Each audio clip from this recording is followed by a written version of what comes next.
Hello. Janaki versus state of Kerala, Suresh Gopi നായകനാകുന്ന പുതിയ ചിത്രം. ഈ ചിത്രത്തിൽ ജാനകിയുടെ വേഷം അഭിനയിക്കുന്നത് അനുപമ പരമേശ്വരനാണ്. ഈ ജാനകിക്ക് നമ്മോട് എന്തോ പറയാനുണ്ട്. അപ്പം ജാനകി അത് പറയുന്നത് എന്താണെന്ന് നമുക്ക് അറിയണമെങ്കിൽ ഈ സിനിമ കാണണം. സിനിമ കാണണമെങ്കിൽ തിയേറ്ററിൽ റിലീസാവണ്ടേ? ഈ തിയേറ്റർ റിലീസിനെ ഇപ്പൊ തടഞ്ഞിരിക്കുകയാണ്. കാരണം ജാനകി എന്ന് പറയുന്നത് ഒരു ഹൈന്ദവ ദൈവവുമായി ബന്ധപ്പെട്ടതാണെന്നോ ആ പേര് ചിത്രത്തിന് കൊടുക്കാൻ കഴിയില്ല എന്നുമുള്ള ഒരു ന്യായീകരണമാണ് ഇപ്പൊ പറഞ്ഞിരിക്കുന്നത്. ജൂൺ 27 തിയേറ്ററുകളിലേക്ക് എത്താൻ പോയ ചിത്രമാണ് 5 ദിവസം മുമ്പ് ഈ സെൻസർ ബോർഡ് ഇങ്ങനെയൊരു വളരെ മോശമായ പരിപാടി കാണിച്ചിരിക്കുന്നത്. ഒരു ചിത്രത്തിൽ ഇഷ്ടമുള്ള പേരുകൾ സ്വീകരിക്കാം എന്നുള്ള പക്ഷക്കാരിയാണ് ഞാനും. കാരണം ചിത്രം പറയുന്നത് ഒരു കലാകാരന്റെ ആവിഷ്കാര സ്വാതന്ത്ര്യമാണ്. ആ ആവിഷ്കാര സ്വാതന്ത്ര്യത്തിൽ കത്രിക കടത്തുക എന്നുള്ളത് തന്നെ ഏറ്റവും തെറ്റായ കാര്യം. ഈ ചിത്രത്തിൽ സുരേഷ് ഗോപിക്ക് പുറമെ മകൻ മാധവ് സുരേഷ് ഗോപി, അനുപമ പരമേശ്വരൻ, ശ്രുതി പിള്ള തുടങ്ങിയൊരു നീണ്ട താരനിര തന്നെ ഈ ചിത്രത്തിലുണ്ട്. ഇതൊരു കോർട്ട് റൂം ഡ്രാമയാണ്. അതുപോലെ തന്നെ ഫാമിലി റിലേറ്റഡ് ആയ കഥയുമാണ്. ഇത്രയും മാത്രമേ നമുക്കിപ്പോൾ ഇതിൻ്റെ പാട്ടിൽ നിന്നോ നമുക്ക് ഇതിൻ്റെ ട്രെയിലറിൽ നിന്നോ ഒക്കെ മനസ്സിലാക്കാൻ കഴിയും. രണ്ടിടത്ത് വെച്ച് ഈ ചിത്രത്തിൻ്റെ ഓഡിയോ ലോഞ്ചിങ് കഴിഞ്ഞതാണ്. ഇതെല്ലാം കഴിഞ്ഞതിന് ശേഷമാണ് ഇപ്പോൾ കേന്ദ്രം ഇങ്ങനെ ഒരു മര്യാദയില്ലാത്ത പെരുമാറ്റം കാണിച്ചത്. ഈ നമ്മൾ പണ്ട് കുറേ വർഷങ്ങൾക്ക് മുമ്പ് ലാലേട്ടൻ്റെ ഒരു ചിത്രം ഇറങ്ങി, രാവണപ്രഭു എന്ന്. അതിൽ ഇങ്ങനെ ജനകൻ്റെ മോളല്ലോ സീതപ്പണ്ണ്, അവനെയല്ലേ രാവണൻ തമ്പ്രാൻ അടിച്ചുകൊണ്ട് പോയതെന്ന് പറഞ്ഞ് പാടുന്നുണ്ട്. അങ്ങനെയാണെങ്കിൽ അന്നേ ആ ചിത്രവും നിരോധിക്കേണ്ടതല്ലേ? അതിനകത്തും ഇത് പറഞ്ഞില്ലേ? പക്ഷേ അന്നത് ശ്രദ്ധിക്കാതെ പോയതായിരിക്കും. അല്ലെങ്കിൽ ഇങ്ങനെ ദ്രോഹിക്കുന്ന തരത്തിലുള്ള ചിന്താഗതി എങ്ങനെ ഒരു സിനിമ തിയേറ്ററിൽ ഇറക്കാതിരിക്കാമെന്ന് ചിന്തിക്കുന്ന ആൾക്കാർ അന്ന് ഒരുപക്ഷെ സെൻസർ ബോർഡിൽ ഇല്ലാതിരുന്നിരിക്കണം. ഒരു ചിത്രത്തിൽ നമുക്ക് കഥാപാത്രങ്ങൾക്ക് എ എന്നോ ബി എന്നോ സി എന്നോ പേരൊന്നും കൊടുക്കാൻ പറ്റില്ലല്ലോ. അതിപ്പം പാർട്ടിയുടെ ഗ്രൂപ്പ് ആണെങ്കിലല്ലേ കൊടുക്കാൻ പറ്റൂ. ഇതിപ്പം ഒരു ചിത്രം ഇറക്കുമ്പോഴത്തേക്കും നമുക്ക് അതിനകത്ത് ഒരു ആണിൻ്റെ പേരും പെണ്ണിൻ്റെ പേരും ഒക്കെ കൊടുക്കേണ്ടി വരും. അതിനിപ്പം ചിലപ്പം അങ്ങനെ ഒരു പേരിലൊരു ദേവി ഉണ്ടായിപ്പോയതിന് നമുക്കിപ്പോൾ ചിത്രം ഇറക്കാതിരിക്കാൻ പറ്റുമോ? ചിത്രത്തിന് ആസ്പദമായ രീതിയിലല്ലേ, കഥയ്ക്ക് ആസ്പദമായ രീതിയിലല്ലേ അതിൽ പേര് കൊടുക്കാൻ പറ്റൂ. Janaki versus state of Kerala. ഈ ചിത്രത്തിൻ്റെ ഈ ഒരു പേര് കൊണ്ട് ഇവിടെ ഒരു ആളുടെയും മതവികാരം വ്രണപ്പെടാൻ പോകുന്നില്ല.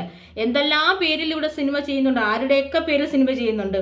ഇപ്പം ഈ സിനിമയിൽ അഭിനയിക്കുന്ന നടന്മാരുടെ പേരുകളായാലും അവർ പിന്നീട് മാറ്റിയെടുക്കുന്ന പേരുകളായാലും അവർ അഭിനയിക്കുന്ന സിനിമയുടെ പേരുകളായാലും ഇപ്പം അതിലൊക്കെ ജാതിയും മതവും നോക്കിയിട്ടാണെങ്കിൽ ഇന്ന് ഈ മലയാളത്തിലെ ഒരു സിനിമയും ഇവിടെ ഇറക്കാൻ കഴിയില്ല. കാര്യം ജാതിയും മതവും നോക്കിയിട്ട് ഇപ്പം പേരുകൾ ഇറക്കിയെങ്കിൽ ഇവിടെ നേരറിയാൻ CB എന്നുള്ള ആ CB സീരീസിലുള്ള ഒരു ചിത്രം പോലും ഇവിടെ ഇറക്കാൻ കഴിയില്ലായിരുന്നു. അങ്ങനെ പലതരത്തിൽ പല പേരുകൾ പറയും. ഇതിപ്പം ഒരു വ്യക്തി ജീവിച്ചിരിക്കുന്ന ഒരു വ്യക്തിയായിട്ട് ബന്ധപ്പെടുത്തിയോ അല്ലെങ്കിൽ അവരെ മനഃപൂർവ്വം ദ്രോഹിക്കാൻ വേണ്ടിയിട്ടൊന്നും ഒരു പേര് ഇവിടെ ചൂസ് ചെയ്തിട്ടില്ല. ഒരു ചിത്രം നമുക്കറിയാം, സുരേഷ് ഗോപി ചിത്രങ്ങൾക്ക് ഒരു പ്രത്യേക ഫാൻസ് ഉണ്ട്. കാരണം പോലീസ് വേഷവും വക്കീൽ വേഷവും ചെയ്യാൻ വേണ്ടി ഗംഭീരമായി ചെയ്യാൻ വേണ്ടിയിട്ട് ഇവിടെ കഴിവുള്ള നടന്മാരിൽ ഏറ്റവും മികച്ച നടനിൽ ഒരാളാണ് സുരേഷ് ഗോപി എന്ന് പറയുന്നത്. അപ്പോൾ അദ്ദേഹം ഇപ്പോൾ കേന്ദ്രമന്ത്രിയും കൂടിയാണ്. അതുകൊണ്ട് തന്നെ കുറച്ച് നാളുകളായി അദ്ദേഹത്തിൻ്റെ ചിത്രങ്ങൾ നമുക്ക് മിസ്സാവുന്നുണ്ട്. ഗരുഡന് ശേഷം നല്ലൊരു ചിത്രം വന്നിട്ടില്ല. അപ്പോൾ അദ്ദേഹം വക്കീൽ വേഷത്തിൽ എത്തുമ്പോൾ മാത്രമല്ല ഒരു പൊളിറ്റിക്കലി റിലേറ്റഡ് ആയ ഒരു വിഷയം പറയുമ്പോൾ സാധാരണഗതിയിൽ നമുക്കൊരു പ്രതീക്ഷയുണ്ട് ആ ചിത്രം നമുക്ക് കാണാൻ സുഖമുള്ള അല്ലെങ്കിൽ ഒരു ഓഡിയൻസ് സാറ്റിസ്ഫാക്ഷൻ ലെവലിൽ വരുന്നൊരു ചിത്രമായിരിക്കും എന്നൊരു പ്രതീക്ഷയുണ്ട്. അപ്പോൾ ആ പ്രതീക്ഷയുടെ മേലാണ് ഇപ്പോൾ സെൻസർ ബോർഡ് കത്തിവെക്കാൻ നിൽക്കുന്നത്. കേവലം ഒരാഴ്ചയ്ക്ക് മുമ്പ് ഇത്രയും കാലം കഷ്ടപ്പെട്ട് തയ്യാറാക്കി, അതും അദ്ദേഹം ഒരു സ്ഥാനത്തിരിക്കുന്നതാണ്, അതിൻ്റെ തിരക്കുകളിൽ നിന്നൊക്കെ വന്ന് അഭിനയിക്കുകയും ചെയ്തതാണ്. ഒരുപാട് പേരുടെ കഠിനാധ്വാനം ഉള്ളതാണ്. അദ്ദേഹം അല്ലെങ്കിൽ ഡയറക്ടറിൻ്റെ സ്വപ്നമാണ്. ഇങ്ങനൊരു ചിത്രം തയ്യാറാക്കി കഴിഞ്ഞതിന് ശേഷം ഒരു പേര് കംപ്ലീറ്റ് മാറ്റി കഴിയുമ്പം ആ ചിത്രം തന്നെ ഇല്ലാതാവും. ആ ചിത്രത്തിൻ്റെ അന്തസ്സത്ത തന്നെ ഇല്ലാതായിപ്പോവും. നമ്മൾ എന്താണ് ഒരു കലാകാരൻ പറയാൻ ആഗ്രഹിക്കുന്നത്, സമൂഹത്തിനോട് പറയാൻ ആഗ്രഹിക്കുന്നതെന്ന് ആ ചിത്രത്തിൻ്റെ അണിയറ പ്രവർത്തനത്തിൽ നിൽക്കുന്നവർക്ക് മാത്രമേ അറിയാവൂ. അപ്പം അങ്ങനെ ഒരു ഡയറക്ടർ പറഞ്ഞു കൊടുത്തൊരു കഥ അത് അത്രയും ഉൾക്കൊണ്ട് അഭിനയിച്ച നടന്മാർക്ക് പിന്നെ ഈ പേര് മാറ്റി കഴിയുമ്പോഴേക്കും ആ ചിത്രം ഒന്നുമല്ലാതാവും. അങ്ങനെ വെട്ടിക്കൂട്ടി നശിപ്പിച്ച് ഒരാളുടെ ആവിഷ്കാര സ്വാതന്ത്ര്യത്തെ നശിപ്പിക്കാനുള്ള അവകാശം ഇവിടെ ആർക്കും കൊടുത്തില്ല. ഏറ്റവും അധികം സ്വാതന്ത്ര്യമുള്ളത് ഇവിടെ കലാകാരന്മാർക്ക് തന്നെയാണെന്ന് ഇവിടെ വാദിക്കുന്നുമുണ്ട്.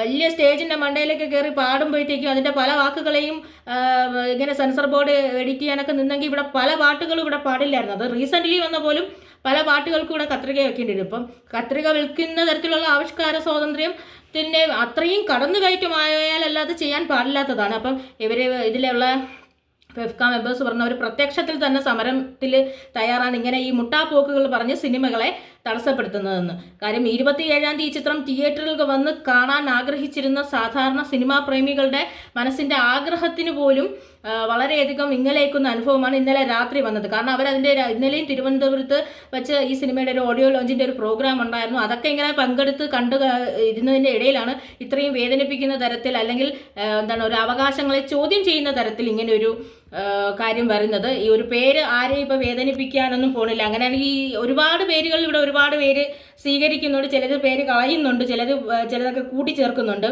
അതൊന്നും ഇങ്ങനെയുള്ള ഈ അനാവശ്യമായ ഒരാളുടെ വിജയത്തിന് തടസ്സം നിൽക്കാതെ ഒരു സിനിമയെന്ന് പറയുമ്പോൾ ഒരു കൂട്ടായ്മയാണ്. ഒരുപാട് പേരുടെ വിജയവും പ്രതീക്ഷയും ആഗ്രഹവും അതുപോലെ തന്നെ അതൊരു കച്ചവട താല്പര്യവും എല്ലാം ഉള്ള കാര്യങ്ങളാണ്. അപ്പോൾ അതിനൊന്നും കയറി കട്ടുവയ്ക്കാൻ നിൽക്കാതെ ചിത്രം പറഞ്ഞ് പ്രശ്നങ്ങൾ എന്തോന്നായാലും അത് കാര്യക്ഷമമായ രീതിയിൽ പറഞ്ഞ് മനസ്സിലാക്കി 27-ാം തീയതി തന്നെ നമുക്ക് ജാനകിയെ തിയേറ്ററിൽ കാണാനുള്ള ഭാഗ്യം നമുക്ക് നൽകുകയാണ് വേണ്ടത്. സിനിമയാണ്, അതൊരു ഒരുപാട് പേരുടെ പ്രയത്നമാണ്.